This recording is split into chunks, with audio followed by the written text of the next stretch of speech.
I'll be reading you three poems. If my soul has a voice of its own, it would call out for you over and over. If my soul has a song, it would bring out those perfect harmonies from its depth to dip you whole.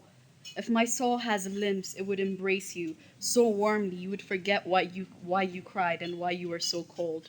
If my soul has lips, it would kiss you with all its worth, making sure you feel your worth.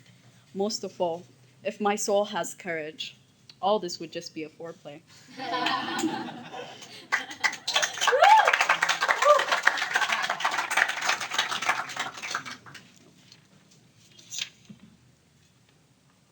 One. Okay. I want to get close to you. Is that too much to ask? You're hot, but not because you're beautiful or anything, but you're beautiful. I mean, girl, the first time I met you, I thought if this woman is in my life, I can accomplish anything, for she is an incarnation of creativity, self assurance, and most of all, femininity all at once. With your curly hair, you grabbed me. You made me a slave to your goddess, and I worship, even though from time to time I question, is this right? But what is right when a girl, or more accurately, a woman, thinks it's not? When she thinks all this rubbish belongs in a trash. I'll say this, when I look at your face, I start to believe in a God again. She might have washed her hands with alcohol to make this. I think you're beauty, you're pretty, you are handsome, you're attractive, you are all when there is none. I met you two times, first from your friend's view, and second from your own. When I offended you, don't even think it was unintentional. I claimed you as a bully, knowing you were bullied. How fucked up is that? But I knew.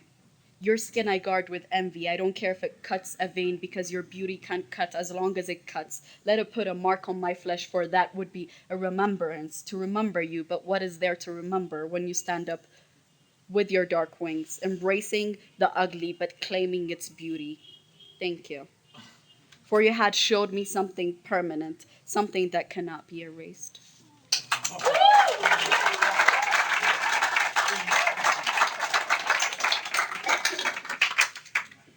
How many people can say this?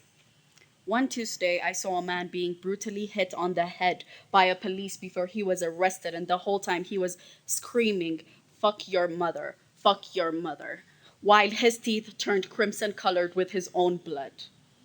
How many people can say this? I feel suffocated by people I love. It's not necessarily them that suffocate me, but the love I have for them, sucking all the oxygen out of my cell.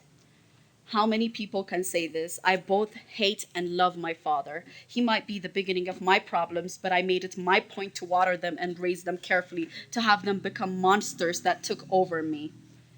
How many people can say this? I think of suicide more than I can hold one thought. I think of what it entails, all the things that should be taken care of before my departure, like paying off debts, getting rid of clothes, except those are sort of something to be remembered by after all. I'm not completely detached from being selfish and wanting to be remembered. I have written thousands of letters to loved ones and kept them. Most people tell me it gets better with time, and I agree. With time, I had came up with perfect plan that is almost too perfect, but a little imperfect never hurts anyone. But in death, everything goes.